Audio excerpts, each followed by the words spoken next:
이 시간 하나님 말씀 또 우리가 마음에 새기는 시간입니다. 오늘 광고드린 대로 우리 서창원 교수님이십니다. 목사님 나오셔서 그 말씀 전해주시겠는데요.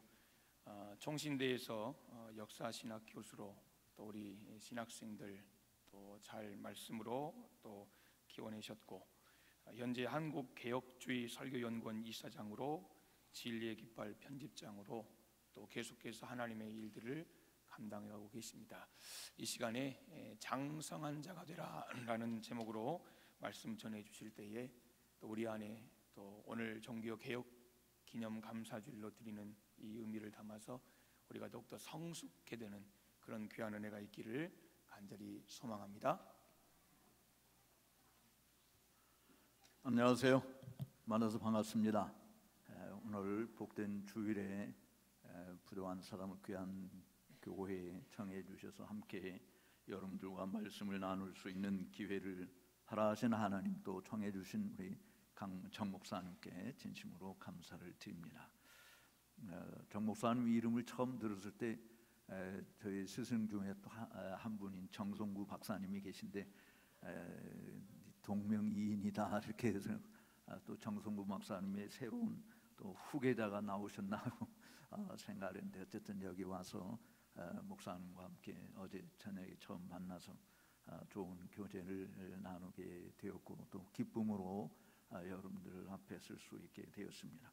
제가 교회의 설립이 얼마나 됐냐 하니까 43년 됐다고 그렇게 이야기를 해서, 제가 저희 집사람하고 결혼한 지가 어제 43주년 결혼 기념일을 지금 목포에서 보내고 있는데, 또 교회 설립 43년 된 교회에서 이렇게 함께 예배하게 돼서 한편 마음으로 굉장히 좀 감격스러운. 왜냐하면 저희 결혼 기념일하고 교회 설립이라고 같은 해를 만나는 그런 교회 처음이거든요. 뜻깊은 잊지 못할 추억을 갖게 되었습니다. 잠시 기도하겠습니다. 존귀하신 하나님 아버지, 감사합니다. 죄와 사망의 권세를 깨뜨리시고 승리하신 부활의 날을 기념하여 모이는 거룩한 주일에 이곳 목포 대성교회에서 사랑하는 주님의 백성들과 함께 더불어 예배하는 영광을 누리게 하심을 진심으로 감사하옵나이다. 주를 사모하는 주의 모든 자녀들에게 오늘도 예배하신 하늘에 속해 있는 모든 신령한 복으로 풍성히 임하게 하여 주옵소서. 들을 수 있는 귀를 주시고 볼 수 있는 눈도 있게 하시고 깨닫는 마음도 허락하여 주옵소서. 주님으로 인하여 큰 기쁨과 감사가 있게 하시고 오직 주님께만 영광을 돌리는 귀한 예배 되게 하여 주옵소서. 부족한 종을 주장하여 주시고 악한 마귀 틈타지 아니하도록 홀로 인도하사 영광 받아 주실 것을 믿사오며, 어린아이들로부터 시작하여 노년에 이르기까지 온 회중이 한마음 한뜻으로 우리 주님만을 영화롭게 드리는 예배 되게 하여 주옵소서. 존귀하신 예수님의 이름으로 기도 올리옵나이다. 아멘.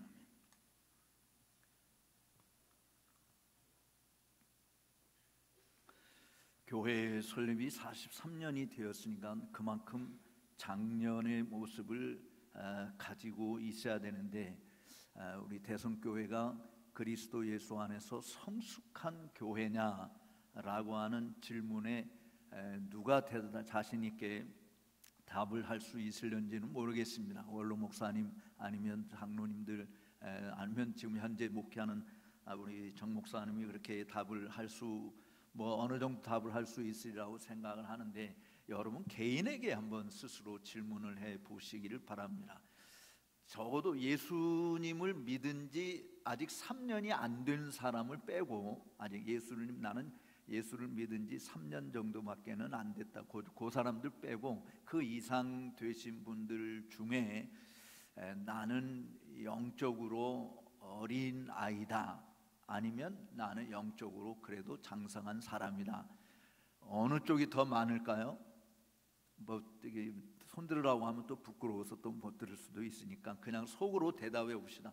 우리 대성교회에 출입하는 모든 성도들 중에 육체적으로 어린아이, 지금 어린아이들도 있는데 육체적으로 어린아이 이런 모습이 아니고 영적으로 내가 어린아이 자리에 아직 초보자의 수준에 머물러 있느냐, 아니면 그래도 좀 성숙한 장성한 사람의 수준에 머물러 있는, 몇 퍼센트가 될까요? 50%는 넘을까요? 장성한 사람이, 아니면 50%도 안 될까요? 뭐 각자 나름대로 판단의 기준이 어디에 있냐 따라서 다를 수 있지만, 어쨌든 주님께서 우리에게 원하는 것은 영적으로 어린아이 수준에 머무는, 물론 갓난한 아이처럼 순전하고 신령한 젖을 사모하라라고 하는 거기서 말하는 갓난아이하고 지금 제가 여기서 말하는 어린아이하고는 틀려요. 우리가 영적으로 정말 순전한 젖을 사모하고 정말 그 순수하게 예수 따라가면 복이 있다고 우리가 노래를 부르듯이 예수님께서 어디를 인도하는지 그저 기꺼이 순종하는 그런 영적인 어린아이 그런 마음 자세는 늘 성숙한 사람에게도 필요한 것이죠. 그런데 지금 이 히브리서 기자가 히브리서 5장에서 이야기하고는 이 어린아이는 예수를 믿은 지 오래되어서 지금쯤은 남을 가르칠 수 있는 선생의 자리에 있어야 되는데, 아직도 누구에게 배워야 될 자로, 즉 초보 기본기나 닦고 있는 자가 되었다. 여기 우리 악기 연주하시는 분들이 적어도 악기 연주한 지 얼마나 됐어요? 아직 1년이 안 된 사람이 있나요? 아니면 1년 넘었어요.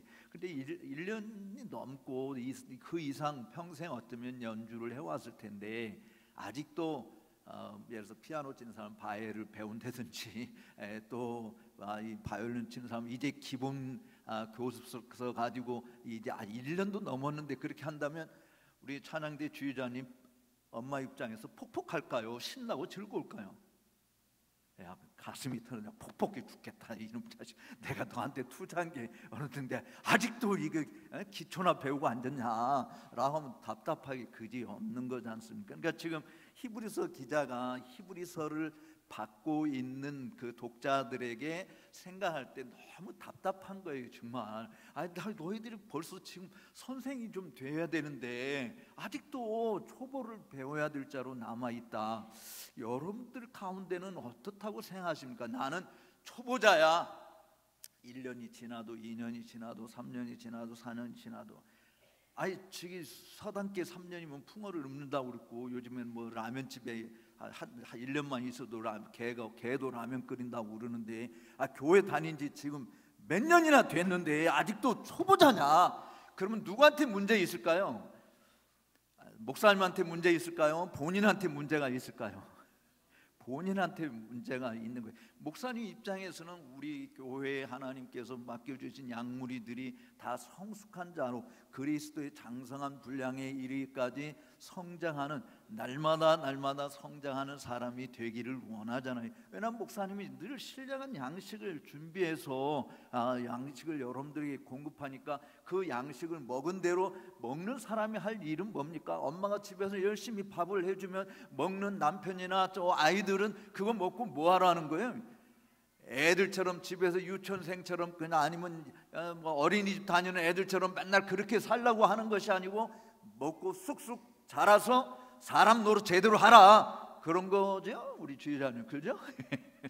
밥을 열심히 해서 먹이는 것은 그런 거잖아요. 남편이 밭에 나와서 열심히 회사 일을 하든지 사업을 하든지 정말 공무원으로 하든지 뭐 일을 하든지 나름대로 자기 역할을 잘 하도록 필요한 양분들을 공급하는 거 아닙니까? 그러니까 목사님이 하나님의 말씀을 잘 준비해서 여러분들에게 신령한 양식을 공급하는 것은, 그것을 헐떡거리며 받아 먹는 사람이 와 배부르다, 너무 잘 먹었다, 잘 먹고 뭐해 잠이나 자자 하고 하는 것이 아니라 나가서 힘써 자기 역할들을 감당하는 사람이 되라고 하는 거 아닙니까? 그런데 오늘 읽은 이 본문 말씀에는 선생이 되어야 될 자가 아직도 하나님 말씀의 초보가 무엇인지 늘 가르침을 받아야 될 자로 남아있다. 왜 이럴까요? 왜 이런 그러니까 늘 배워도 여전히 모르는 상태에 초보자로 남아있는 이유가 뭘까요? 신앙생활에 목표가 없어서 그런 거지 않습니까? 내가 예를 들어서 바이올린을 연주한다, 플룻을 연주한다면 목표가 있어요, 없어요? 우리 플룻 연주하신 분 목표가 있습니까, 없습니까? 내가 어느 정도까지 해야 되겠다라는 목표 있어요, 없어요? 있잖아요. 나름대로 목표가 있는 거잖아요. 내가 뭐를 연주하겠다라는 목표가 있어요. 근데 목표가 없는 사람은 연주하는 일, 연습하는 일을 제대로 하겠습니까? 안 하겠습니까? 없는 거죠. 그냥 뭐 시간 되면 하고 뭐 안 해도 상관없고 하는 것이 되는 거예요. 그러니까 여러분들이 신앙생활 하는데 나는 어느 정도면 되는가, 목표는 있어요. 사실 남자들은 그래도 대성교회 장로쯤은 돼야 되지 않겠어? 여자분들 그래도 대성교회 권사님은 좀 돼야지, 그런 목표는 있어요. 그런데 장로 되면 뭐합니까? 권사 되면 뭐해요? 아직도 영적인 수준으로 어린아이 남아있다고 한다면, 예를 들어서 여러분들이 한번 생각해 봅시다. 오늘 교회 초신자가 처음 왔어요. 난생 처음 교회를, 예수 믿는다고 교회를 처음 왔어요. 그러면 권사님들이나 장로님들 그룹에다가 6개월 동안 같이 넣어놓고 푹 삶으면 그 사람의 믿음이 장로님들 수준에 이르는게까지 올라올까요? 아니면 시험에 들어서 교회를 떠나는 일이 많을까요? 모르긴 몰라도 장로님들 신앙의 수준까지 올라오는 것이 지극히 정상이어야 되는데, 지금 이상하게 한국 교회는, 대성교회 빼고 한국 교회는 장로님들 그룹에다 권사님들 그룹에다 갖다 놓으면요, 초신자가 시험에 들어서 다시 교회 안 오는 사람들이 더 많다니까요.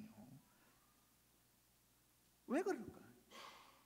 내가 적어도 교회 이 짬밥이 많이 들어서 세월이 지남으로 집사 자격증도 따고 권사 자격증도 따고 그래서 또 잘해서 장로 자격증까지 땄는데, 그 모습 속에서 그리스도를 아는 냄새를 푹푹 풍기는 사람이 되느냐, 아니면 썩은 냄새만 풍기는 것이 되느냐.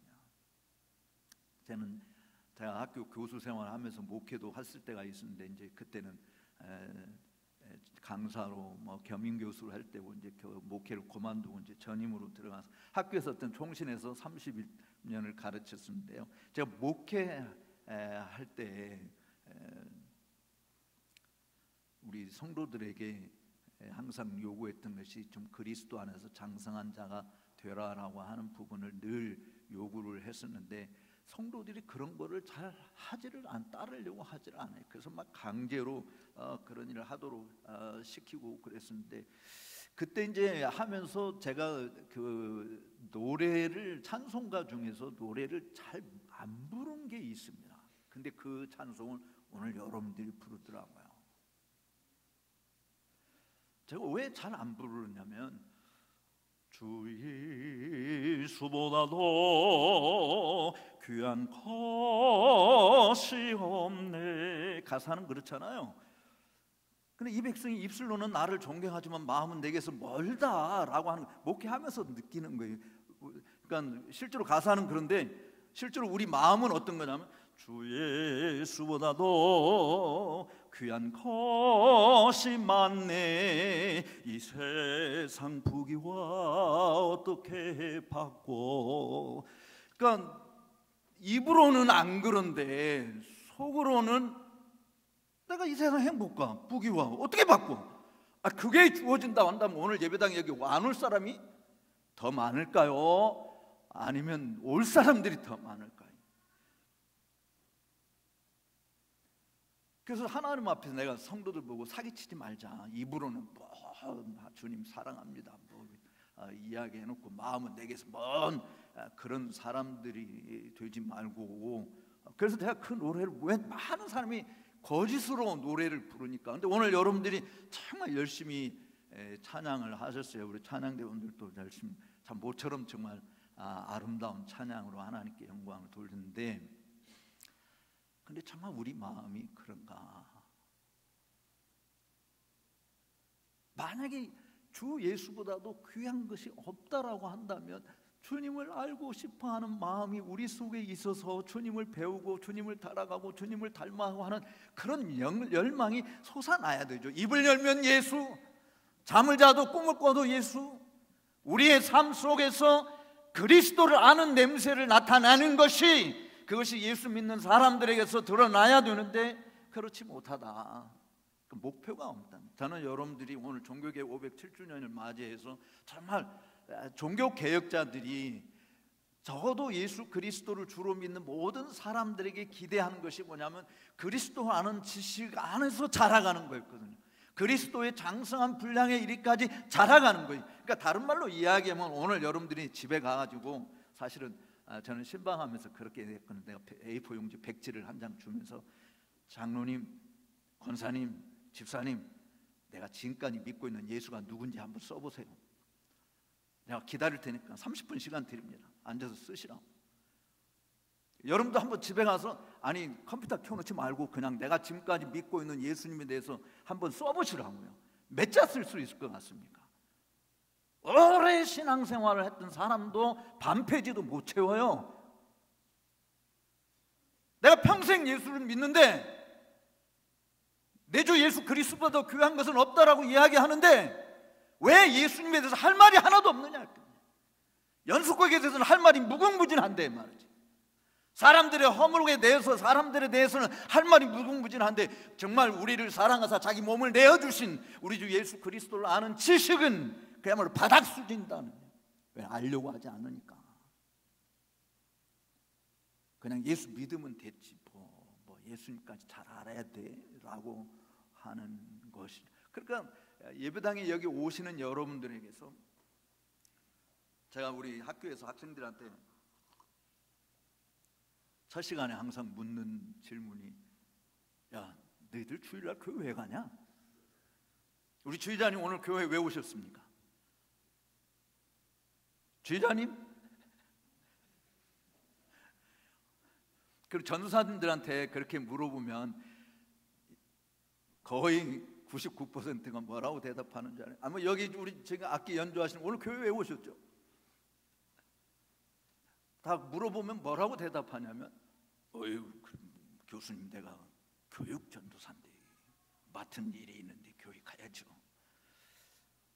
내가 찬양대 주의자고 찬양팀이고 안내위원이고 오늘 기도 순서고 헌금위원이고 식당 봉사들 내가 교회 가서 악기도 연주해야 되는, 그러니까 교회 가야죠. 그 말은 그런 거 없으면 교회 안 와도 그 다음에 여러분 말해요. 그런 거 없으면 교회 안 와도 된다. 여러분들 교회 왜 오십니까? 여기 구역장님들 한번 손 한번 들어보세요. 구역장님들, 구역장님들 지금 한번 쑥 둘러보시면 구역 식구들 중에서 안 온 사람이 있는 분 한번 손 한번 들어보시죠. 안 온, 내가 돌보고 있는 구역 식구들 중에서 오늘 예배당에 안 와서 한번 그런 사람 있는 사람 손 한번. 자, 그러면 지금 구역장으로서 안 온 사람들이 있으니까 예배 끝나자마자 할 일이 뭐겠어요? 전화를 해서, 아니 안무기 집사, 안무기 성도 오늘 왜 교회 안 왔어? 무슨 일이 있어? 전화하는 게 정상일까요? 뭐 바쁜 일이 있어서 안 온가 보지 뭐 하고 그냥 지나치는 게 정상일까요? 목사님 어떤 게 정상이에요? 전화하는 게 정상이에요. 알아봐야죠. 왜 구역 식구들에게 뭔 일이 있는지, 주일학교 다니면서 선생님이 왜 우리 이게 왜 안 왔는지 알아보는 게 정상이잖아요. 그런데 이 예배당, 이 교회는 누구 집이죠? 우리 주의자님, 빨리 주의자님 자꾸 대답 물어봐서 미안해요. 자, 주의자님, 이 예배당은 누구 집이에요? 우리 아버지 집, 우리 하나님의 집. 그러니까 교회당에 오는 이유는, 교회에 와서 예배하는 이유는 누구를 만나는 겁니까? 하나님을 만나는 것이죠. 근데 여러분, 하나님 만나고 돌아가십니까? 예배 마친 후에 찬양 가운데 임하시고 기도 가운데 임하시고 말씀으로 다가오시는 주님을 듣고자 하고 만나고자 하고 사모하여 그 주님과 함께 교제하는 기쁨 때문에 예배당에 오는 겁니까? 근데 주님을 못 만났음에도 불구하고 예배당에 앉아서, 주님, 내가 주님 만나러 교회 왔는데 왜 만나주지 않으십니까? 어디 가셨습니까? 왜 얼굴을 돌리십니까? 안타까워하며 주님이 나를 만나주시기까지 야곱이 내게 복을 주지 않으면 떠나갈 수 없습니다라고 씨름하면서 하나님 앞에 매달렸던 것처럼 그렇게 기도하는 사람이 얼마나 되느냐라고 하는 것이죠. 예를 들면 서울에 있는 자녀가 여러분들이 부모님한테 전화를 했어요. 엄마, 이번 추석에 내려갈게. 아니, 이제 추석이 지났으니까 이제 모르지. 설날에 이번에 내가 설날에 내려갈게 라고 이야기했어. 근데 어머니가 오지 마, 나 그날 없어. 그러면 자식이 올까요? 안 올까요? 주의자님, 자식 와요? 안 와요? 안 와요. 왜? 누가 없대는데? 아니, 엄마가 없대는데 뭐하러 내가 서울에서 내려오겠어요? 그래도 효자라 해가지고 어머니가 안 계셔서 그래 어머니 냄새라도 맡고 싶어서 내가 집에 가야 되겠습니다. 그렇게 말하는 놈은 아무도 없다니까. 안 계시다고 하면 안 와. 한번 여러분 스스로 생각해. 이곳이 아버지의 집인데, 우리 아버지의 집인데, 교회의 머리가 그리스도이신데 그리스도를 못 만난다고 한다면, 그리스도가 보이지 않는 하나님의 형상인데 그 하나님을 그리스도를 통해서 못 만난다고 한다면 여기 올 필요가 하나도 없다, 그런 이야기죠. 그래서 여러분 예배 끝나고 돌아가면서 사람들에게 나누는 이야기가 뭡니까? 나를 만나주신 주님에 대한 이야기입니까? 아니면 오늘 목사가 와서 오늘 이상한 강사가 오셨는데 이상한 소리하고 하더라 하고 강사에 대한 이야기를 합니까? 나를 만나주시는 주님에 대한 이야기가 없어요. 왜냐하면 사모하는 심령이 없으니까. 사실 사모하는 심령을 하나님께서 만나주시고 나를 간절히 찾는 자에게 내가 나를 나타낸다라고 이야기인데 안 찾아. 그러니까 안 계셔도 괜찮은 거예요. 안 만나도 괜찮은 거예요. 너무너무 좋은 거예요. 그러니까 그리스도를 다른 사람에게 충분히 증거해 줄 수 있는 선생의 자리에 있는 게 못 되죠. 아니, 내가 만난 적이 없는데, 예를 들어서 주의자님이 다른 사람에게 오늘 서창원 목사 와서 설교했다는데 다른 사람이 물어봐요. 서창원 목사님 어땠어요? 라고 이야기하면 저에 대해서 할 말이 있을까요? 없을까요? 그냥 물론 저를 통해서 하나님이 설교하신 말씀은 이야기할 수 있을지 몰라도 나에 대해서는 할 말이 하나도 없다. 왜? 친분이 없으니까. 근데 43년 동안 함께 산 제 아내한테 당신 남편이 어떤 사람이 말해보면 할 말이 많을까요? 없을까요? 엄청 많을 거니까. 43년 전에 같이 결혼해서 정말 숟가락 젓가락 밥그릇 국그릇 갖다 놓고 방앗간에서 연탄불 펴가면서 그렇게 살았던 그 시절부터 고생한 이야기, 지금까지 그냥 또 남편 유학한다고 유학하는 따라가지고 거기서 애들 셋이나 낳으면서 그냥 혼자 친척도 없고 아는 사람도 없이 그냥 외국에서 애들 키운다고 고생했던 이야기, 할 말이 무진장 많은 거죠. 왜? 나랑 같이 사니까. 근데 왜 여러분들이 예수님에 대해서 할 말이 없느냐? 예수님과 함께 안 산다니까. 다시 주의자님, 예배 끝나고 목사님이 주의자님 집에까지 따라가면 굉장히 행복할까요? 부담스러울까요?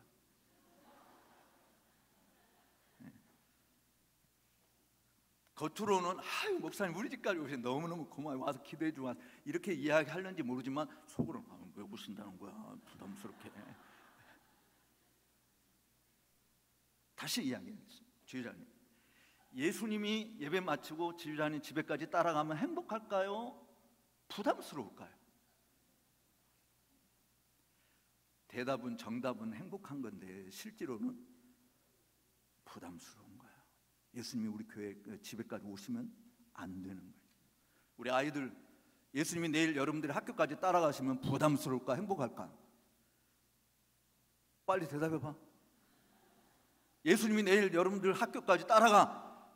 예수님 왜 오세요? 나 친구들하고 해야 되는데. 부담스러워서 오시면 안 돼. 예수님은 어디만 계셔야 돼? 예배당 안에 갇혀만 계셔야 되지. 내가 필요할 때만 예수님 오시면 돼. 그래서 알라딘의 람프에 있는 수호신처럼 예수님 우리보다도 정말 Almighty God, 파워풀한 하나님이신데, 내가 알라딘 람프의 주인이, 소년이 그거 조종하는 거지. 내가 부를 때만 나오라니까 너 아무 때나 나타나면 안 돼. 너 여기 람프 속에 갇혀 있어. 하나님을 그렇게 섬기는 거 아닌가요? 필요할 때만 하나님 찾는 것이지 내 집에까지 예수님 오시면 안 돼. 그래서 집에 가서 남편하고 아내하고 싸우고 엄마하고 자식들하고 싸우고, 직장은 직장은 하나님 없이 직장생활 하잖아요. 예수님 없이 직장생활, 가정생활, 사회생활 하잖아요. 사람들이 어디에서 예수님을 만날 수 있을까요? 예수님을 믿는다고 말하는 사람들에게서 예수의 냄새를 못 맡는다고 한다면, 그들이 입을 벌려서 예수에 대해서 말하는 것이 전혀 없다고 한다면 어디서 예수님을 만날 수 있을까요? 너희는 세상의 빛이요 소금이라고 했는데, 근데 왜 우리는 왜 어린아이 자리에 머물러 있는 것이 좋을까? 어린아이의 특징은, 여기 오늘 성경에 있는 말씀 보면 젖만 좋아하거든요. 어린아이의 특징은 젖만 좋아해요. 여기 물론 우유 싫어하는 사람들도 있을 수 있지만 대체로 사람들은 우유, 저기 성경에는 밀크라고 얘기했으니까 이제 우유인데 젖을 좋아하는, 우리말 번역이 젖이라고 하는데 사람들은 대체로 젖을 좋아합니다. 주의자님, 왜 그런 줄 아십니까? 젖을 좋아하는 이유가 뭐냐면, 밀크, 우유를 좋아하는 이유가 뭐냐면, 싫어하는 사람도 있지만 일반적으로 대부분 우유를 먹습니다. 이유는 하나밖에 없어요. 한번 따라서 합시다. 젖을 좋아하는 것은, 크게 따라서 해요. 저기 찬양, 저기 뭐 연주석에 앉은 우리 친구들, 여기 봐. Look at me, please. Don't look it down. Look at me. 따라서 하세요. 젖을 좋아하는 것은, 왜 안 따라서 하니?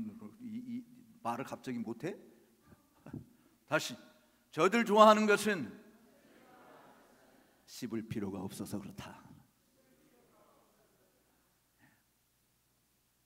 젖을 좋아하는 이유는요, 씹을 필요가 없어서 그래요. 들어가면 자동적으로 생겨져요.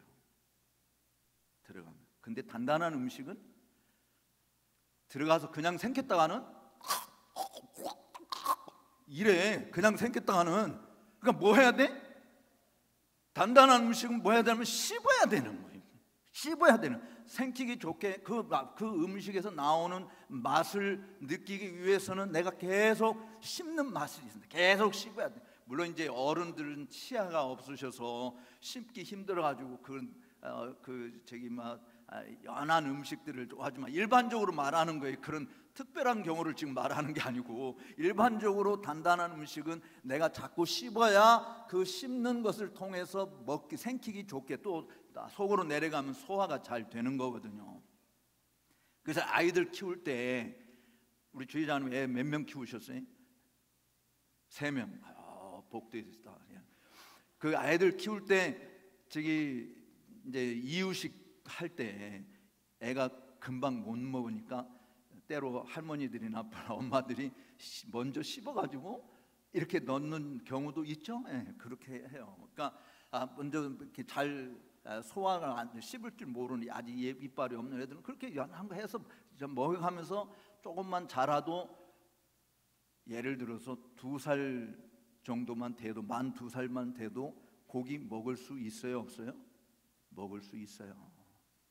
그러니까 사실 여기 때가 오래되면 이 부분은요, 적어도 몇 년을 이야기하냐면, 예수를 믿은 지 3년 정도, 예수님께서 제자들을 3년 훈련시켰듯이 적어도 예수를 믿은 지 3년 정도 그 이상 되었으니까 벌써 오래되어서 내가 벌써 선생이 되었는데 아직도 이제 교회 처음 나온 사람처럼 이게 뭐죠? 라고 물어보는 사람으로 남아 있으면 안 된다. 근데 물어봐서 배웠으면 그 배운 단계를 딛고 벌쩍 뛰어야 되는, 점프를 해야 되는, 올라가야 되잖아요. 하나를 가르치면 둘을 알고, 둘을 가르치면 열을 아는 사람도 있는데, 열을 가르쳐도 하나도 모르는 답답한 사람도, 이게 여기 지금 때가 오래, 내가 멜기세덱에 관해서는 할 말이 많다라고 이야기했거든. 멜기세덱이 누구냐면 7장을 가보면 멜기세덱이 누군지 나와요. 근데 간단히 이야기하면 하나님의 아들 예수 그리스도를 말해. 그러니까 히브리서 저자는 내가 예수님에 대해서 할 말이 너무 많거든. 근데 너희가 듣는 게 둔해가지고, 여기 이 둔하다라고 하는 말은 그냥 말귀를 못 알아듣는다 그런 이야기가 아니고, 배우려고 하는 욕심이 없다 그런 이야기거든요. 이게 배우려고 하는, 내가 알고자 하는 욕심이 하나도 없다. 그냥 마지못해서 숙제하듯이 하는 거하고, 내가 정말 즐거움으로 글을 쓰는 것하고 공부하는 것하고는 수준이 엄청 차이가 나는 거잖아요. 우리가 다 학교 다녀봤지만 당일치기 하는 것하고요, 그냥 지속적으로 예수 복습하면서 쭉 공부하는 거하고 남는 것이 뭐 어떤 게 더 많이 남아요? 당일치기는 저도 해봤지만 시험 딱 끝나고 나면 하나도 생각이 안 나. 희한해요. 그런데 그냥 매일 예수 복습하고 꾸준히 한 것은 생각이 솔솔 나는 거거든요. 여러분, 신앙생활을 당일치기 하려고 하시면 안 돼요. 어쩌다가 도박하는 사람처럼 막판 뒤집기 하려고 하는 것처럼, 내가 평상시에 한 번도 사모하지도 않은데 오늘 예배당 와 땡 잡았네, 로또 복권 터졌네, 이렇게 기대하는 사람한테는요 문제가 보통 심각한 게 아니라니까요. 매일 그것만 기대하는 거예요. 근데 내가 그런 복을 누리기 위해서는 내가 정말 신나게 연습을 하고 노력을 기울여야 되거든요. 김태균 씨가 어저께 말로 홈런 쳤잖아요, 우리 기아팀. 다 17년 만에 처음이래. 나는 맨날 그냥 교체되는 거라서 될까봐 그게 속상했는데, 내가 한번 내가 반드시 쳐야 돼. 그래서 정말 남들이 알지 못하게 무진장 노력했다고 그렇게 인터뷰했더만요. 무진장 노력했. 드디어 그 실력이 발휘가 됐다. 말로 홈런. 기아가 이겼다니까 저도 기아팀이 응원하는데.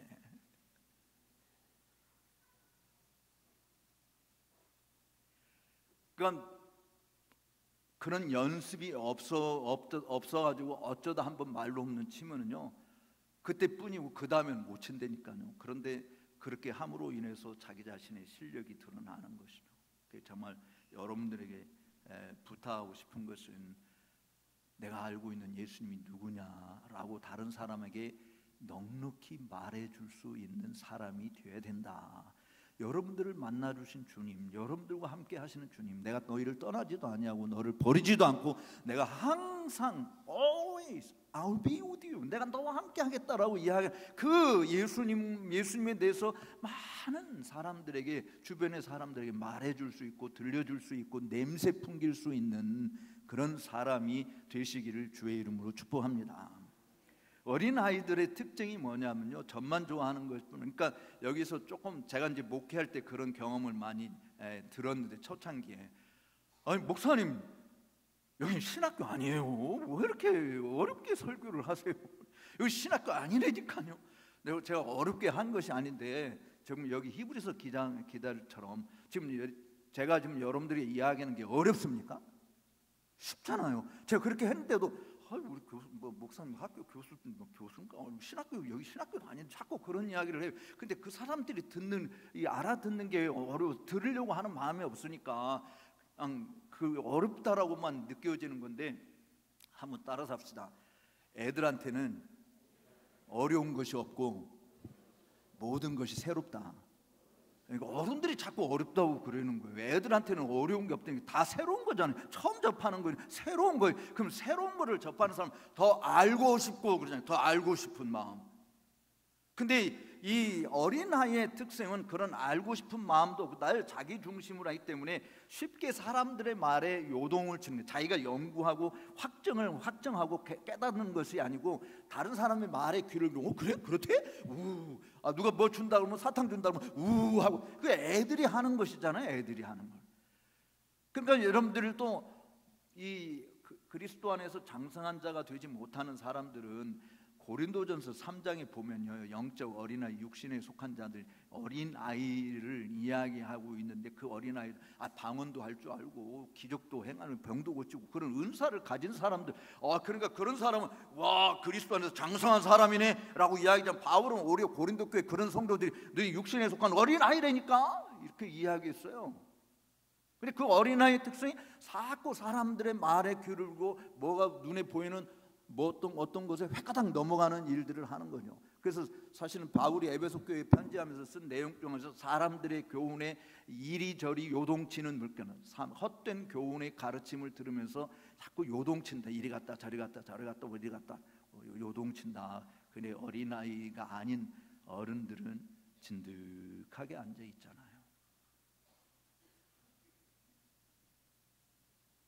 그 어린아이의 특징은 손에 쥐어주는 것을 좋아해.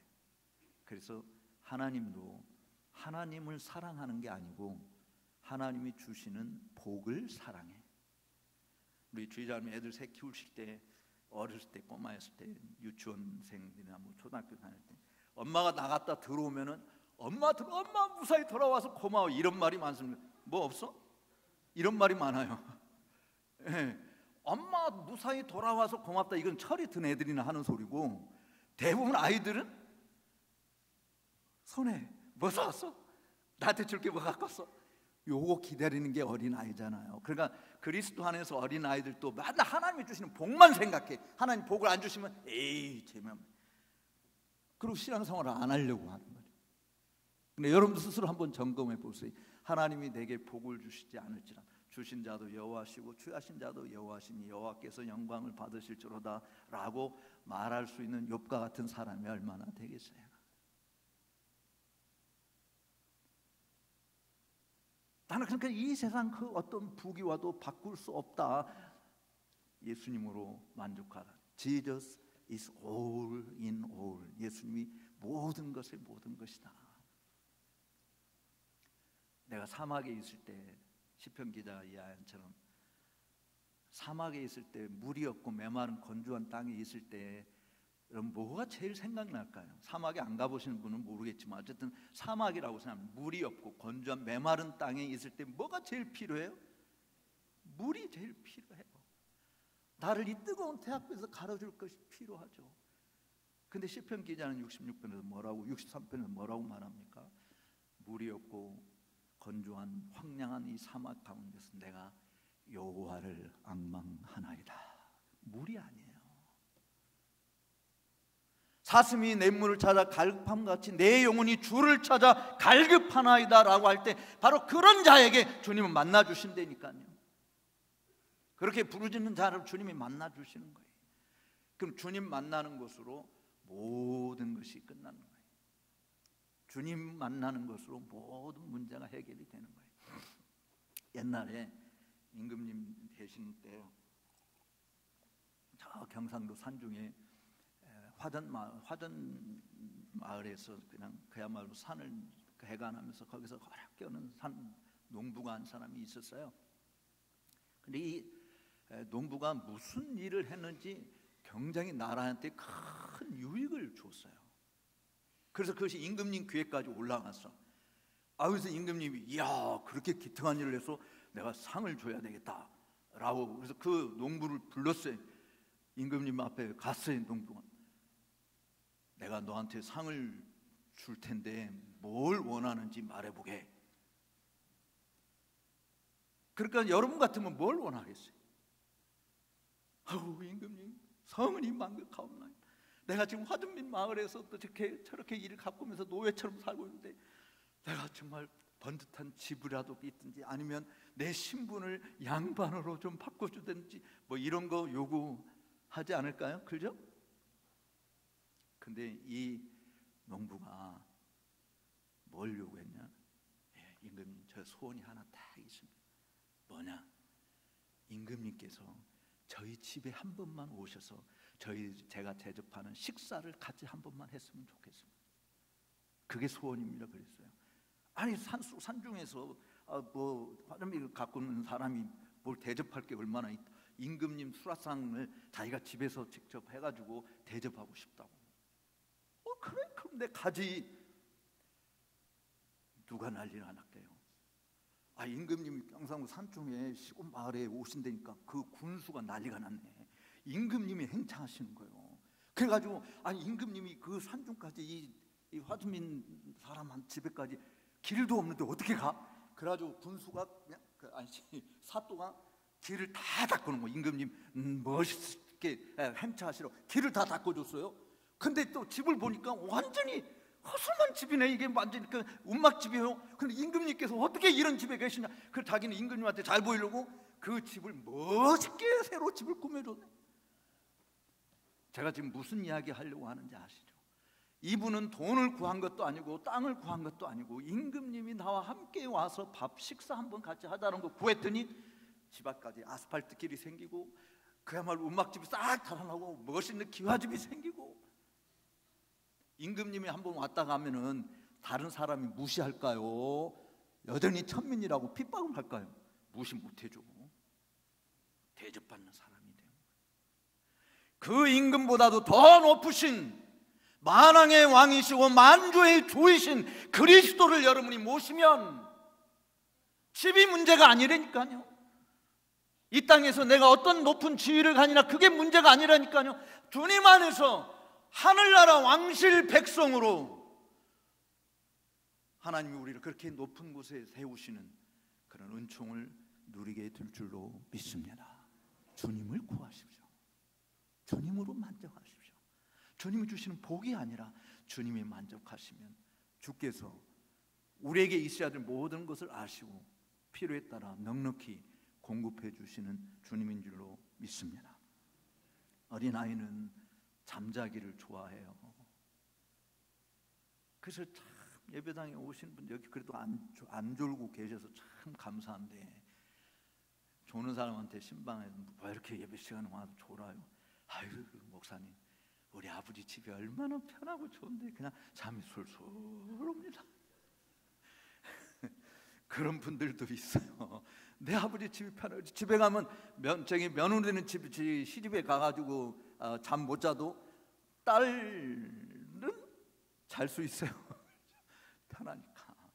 그러니까 내 아버지 집에 왔으니 내가 편하게 잠잔. 근데 정말 어린아이들은 잠을 많이 자야 됩니다. 애들은 12시간씩 하루에 자야 되는 거예요. 근데 우리 한국 부모님들이 애들을 제일 잘 교육을 못 시켜가지고, 저는 애들 10살 때까지는 7시 되면 다 재웠어요. 왜냐하면 그 이후로는 엄마와 아빠의 시간이다.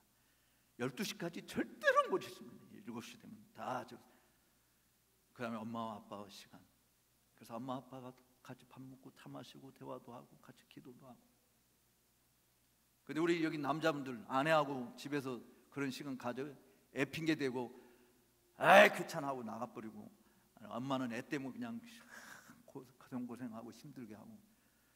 그 애들을 그렇게 키우시면 안 되는 거예요. 사실 애들은 한번 따라 삽시다. 순종이 제사보다 낫다.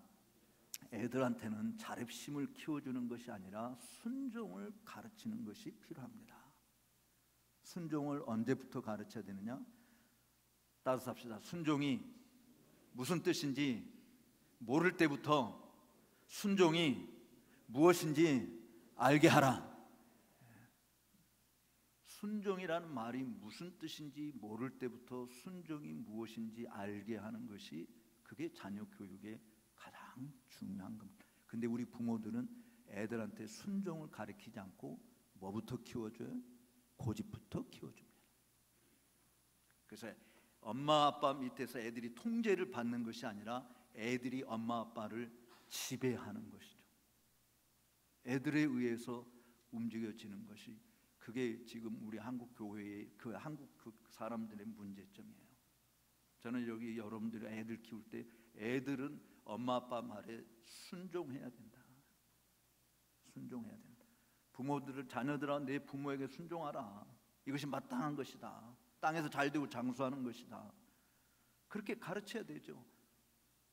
근데 애들 이기는 부모 없다니까? 그 성경 어디 있어요 그 말이? 애들 이기는 부모 없다고 성경 어디 있냐고. 없잖아요. 근데 우리는 그것이 성경보다도 더 귀한 진리야. 그래서 애들 때문에 모든 걸 포기할, 그러면 안 돼. 애들한테는 적어도 대학교 들어가야 자율성을 기르는 것이고, 대학교 전까지는 통제를 받아야 되는 겁니다. 통제를 받는, 부모가 아빠의 권위로, 엄마의 권위로 자녀들을 그리스도를 아는 지식 가운데서 자라게 하는 것이죠. 교회 갔다 오는 것으로 애들 신앙생활 잘한다고 착각하면 안 돼. 제가 신방하면서 부모님들한테 늘 듣는 이야기가, 아유 우리 애가 고등학교 다닐 때까지는 교회에서 그냥 임원도 하고 찬양대도 하고 말이죠, 열심히 교회 다녔는데, 야 이놈이 대학 들어가더니 아니면 군대 가더니 여자들은 아니 시집 가더니 교회를 안 나와요. 도대체 부사님 기도해 주세요. 그 왜 그러냐? 중고등학교 시절에 예수님을 못 만났거든요. 교회 그냥 다니기만 했지. 교회 나오는 걸 엄마 따라서 그냥 교회 나오는 것이지. 예수님을 만나야 되죠. 예수님의 음성을 들어야 되죠. 그러니까 엄마 아빠가 숙제한 것은 책임져도, 그걸 묻고 질문을 하고 검사를 해도, 너 오늘 교회 가서 하나님이 너에게 무슨 말씀을 하셨느냐, 전도사님이 너에게 무슨 말씀을 가르쳐 주셨냐, 그거 점검하는 사람 없다니까요. 성경 같이 읽는 것도 없어요. 같이 기도하는 것도 없어요. 가정에서 하나님이 안 계신데, 일주일에 168시간 가운데서 겨우 주일날 2시간 교회 와서 일하는 것으로 그게 땡이에요. 하나님이 없어요. 주님을 만나는 것이 부모가 해야 될 가장 중요한 일인 거예요. 우리 아이들이 일찍부터 회심을 경험하고 죽게부터 떠나지 않도록 하는 것이, 그것이 지혜와 지식이 있는 큰 나라 사람으로 만드는 비결이다라고 하는 것을 우리가 잊어서는 안 됩니다. 자기중심적으로 쉽게 짜증내고 불평하는 애들, 교회에서도 그 애들이 많으면 교회가 다툼이 많아요. 어른들이 많으면요 다투지 않아요. 이렇게 함께 애들과 같이 예배하는 거요 굉장히 중요한 거예요. 저는 어른들과 애들이 같이 예배하는, 주일학교 따로 하지 말고 이상가족 만들지 말고 같이 예배하는 일을 제가 목회할 때 했었는데, 장로님들이 아예 애들이 어떻게 알아듣겠냐고 말하지. 애들도 다 알아듣거든요. 하나님이 역사하시면 마태복음 16장 21절에 젖먹이의 입에서 나오는 소리, 우리 찬양대 주의자님, 젖먹이의 입에서 나오는 소리가 뭐겠어요? 우는 거예요. 젖먹이 입에서 나오는 소리는 두 가지 종류죠. 아프거나 배고프거나, 그렇죠? 둘 중에 하나예요. 아파서 울든지 배고파서 울든지, 뭐 해가지고 뭐 갈아달라고 울든지, 하여간 어쨌든 불편해서 우는 것이든 배고파서 우는 것 두 가지밖에 없어요. 근데요, 마태복음 16장 21절에서는 예수님께서 이렇게 이야기했어요. 따라서 합시다. 젖먹이의 입에서 나오는 찬미를 온전케 하셨느니라. 젖먹이의 입에서도 찬송이 나올 수 있다. 그건 누가 그렇게 하는 거냐? 우리 속에 계신 성령께서 그렇게 하실 줄로 믿습니다. 그러니까 우리가 부모든 입장에서, 목사도 마찬가지지만 부모든 입장에서 자녀들을 위해서 기도할 때 내 말이 효과가 있어서 사람들이 뒤집어지기를 기대하는 것이 아니라, 하나님께서 내 말을 사용하사 하나님이 성도 개개인의 마음속에, 우리 아이들 마음속에 살아 역사하도록 눈물로 기도하는 게 필요하다고요. 부모가 자식들을 위해서 그렇게 기도해야 되잖아요. 목사가 성도들을 위해서 그렇게 기도해야 되잖아요. 하나님이 반드시 여러분들의 마음을 건드려 주실 줄로 믿습니다. 그래서 장성한 자가 되는. 근데 이제 한 가지만 이야기하고 마치려고 하는데, 그러니까 자기 중심, 좀 자기 마음에 안 들면 짜증내고 불평하고 원망하지만, 이 뭐가 필요하냐면 실전이 필요합니다. 실전이. 예를 들어서 운동선수가, 그러니까 우리가 지금 야구 시즌인데요, 이 야구 챔피언십 가리는 데 있어서 맨날 벤치에만 앉아있는 야구 선수하고, 그래도 매번 1번 타자부터 9번 타자까지 매번 나오는 선수하고 누구를 더 알아줘요?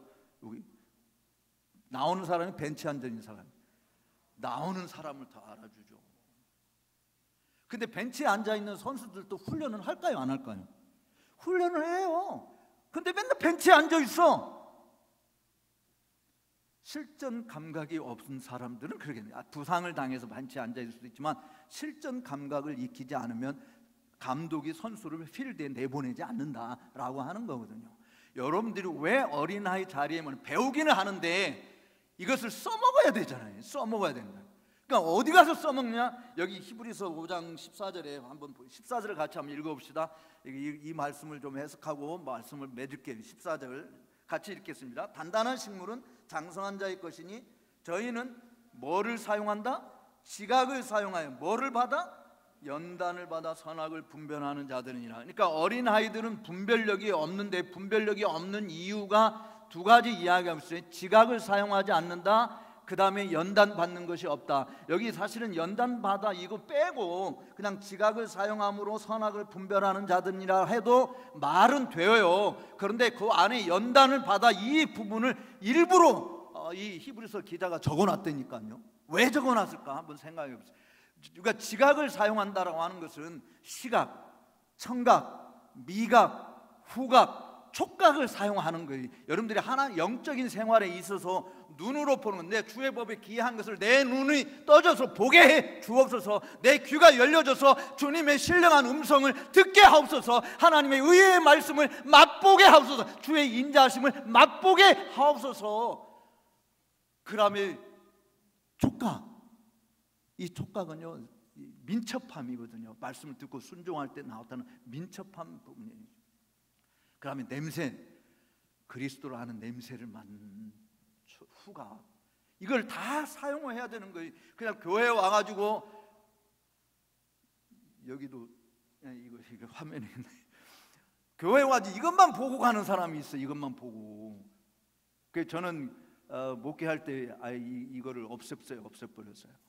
성경도 다 찾아서 보라. 그리고 나이 드신 여러분들도 성경을 내가 찾아봐야 치매 예방이 된다니까 성경을 자꾸 찾아봐. 근데 요즘에 교회는 이걸 다 화면으로 다 띄워주니까 성경책 안 가지고 가도 교회 와도 아무 지장이 없어요. 옛날에 제가 처음 예수 믿을 때는 그냥 성경책 길거리에 나 예수 믿는 사람 이렇게, 요즘에는 뭐 핸드폰 속에 성경이 다 들어있어가지고 안 들고 다니잖아요.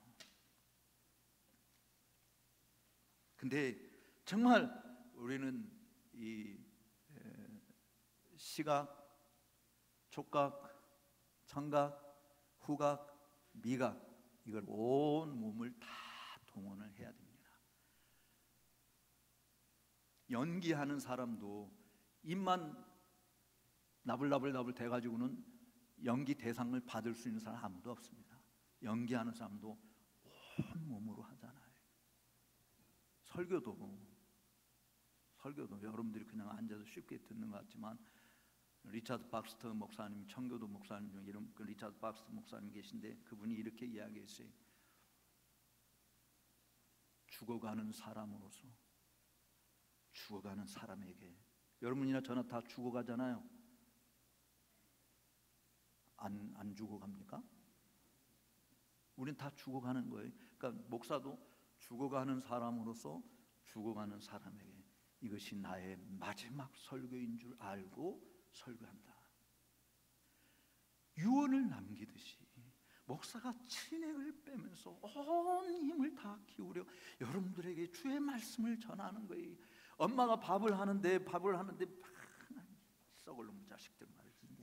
근데 감사할 줄은 모르고, 그러면 이 손에서 정말 맛이 솟아나는 것이 아니고 독이 솟아난다니까. 그러니까 남편들은 아내한테 잘해줘야 돼요. 밥은 계속 독이 솟아나게 만들면 안 된다니까. 애들도 엄마가 밥 해주는데 계속 독이 맛이 솟아나게 만들어야 되지. 어떻게 하면 부모가 그렇게 엄마가 밥 해주는데 손에서 정말 이 독소가 나오지 않고 맛있는 손맛이 나오는 것이 되겠어요? 엄마 아빠를 기쁘게 해주면 되는 거잖아요. 여러분들도 목회자를 위해서 늘 눈물로 기도해야 되고, 목사가 정말 마치 자기가 회개자인 것처럼 히브리서 13장 17절에 그렇잖아요. 그렇게 여러분들이 영혼의 각성을 위해서 눈물로 하나님 앞에 기도할 때 불편함이 없이 그렇게 목회하도록 돕는 일들을 해야 되죠. 그런데 장로 생각하면 속이 펄펄 끓고, 권사 생각하면 속이 터져서 내가 목회, 이런 사람이 되는 것은 정말 불편하기 그지없는 거죠. 그런 사람 되면 안 돼요. 그러니까 어떤 사람은 그러더라고. 나한테, 내가 처음 목회할 때 어느 권사님이, 목사님 내가 맨날 이런 소리 하니까 목사님 더 기도 많이 하시죠? 좋은 줄 아세요. 정말 참 나 잊어버리지도 않았지. 그냥 돌아가셨지만 지금 자기가 이렇게 자꾸 괴롭혀야 목사님이 기도 많이 하니까 그게 좋은 줄로 아시라는 거예요. 그거 없어도 다른 것 때문에 괴롭힘도 많은데, 사단이 괴롭힌 것도 많은데 왜 여러분들이 그런 괴롭힘을 주는 사람이 되려고 그래요? 적극적으로 후원하고 지원하고 위해서 기도하고, 목사는 여러분들의 영혼을 그리스도의 보좌 앞으로 데리고 가잖아요.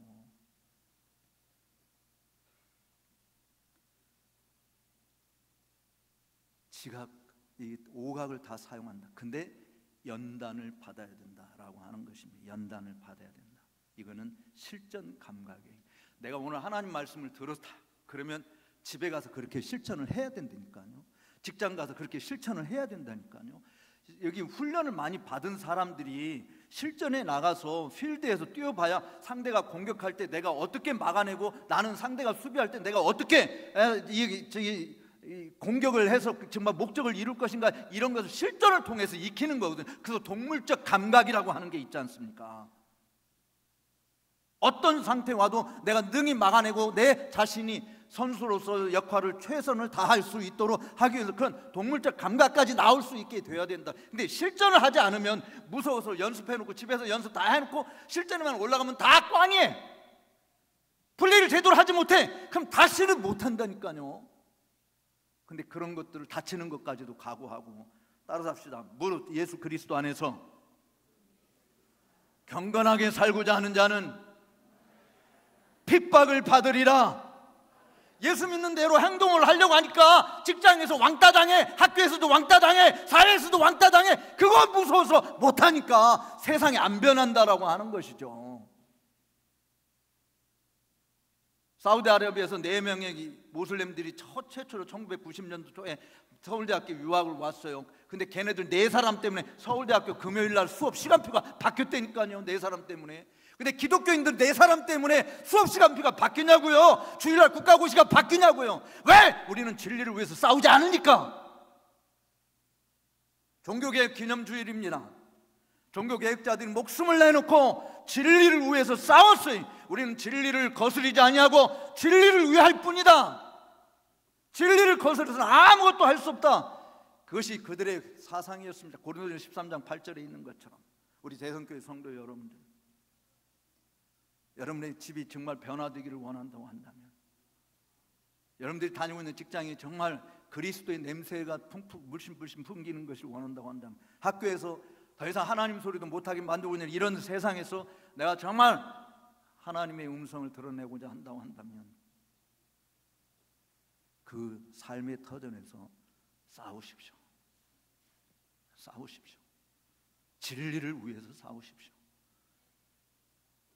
여러분 자신의 명예가 아닙니다. 주님의 이름이 높아지기를 위해서 말이죠. 사나 죽으나 우리는 그리스도의 것이고 살든지 죽든지 우리 안에서 그리스도만이 높임을 받기를 원합니다라고. 그래서 어린아이처럼 조금만, 어린애들은 조금 자기보다 힘든 사람이 오면은 엄마 치맛자락 주로 싹 숨잖아요. 조금만 뭐 문제가 있어도 목사님 큰일 났어요 하고 와서 자꾸 그러지 말고, 좋은 것은 자기네끼리 다 먹고 나쁜 것은 꼭 목사한테 가져와. 그러지 말고 내 스스로 싸우라고요. 그래서 그리스도인이라고. 왜냐하면 하나님께서 목사님만 함께 해주는 거 아니잖아요. 여러분들도 하나님이 함께 하시는 걸 믿으시죠?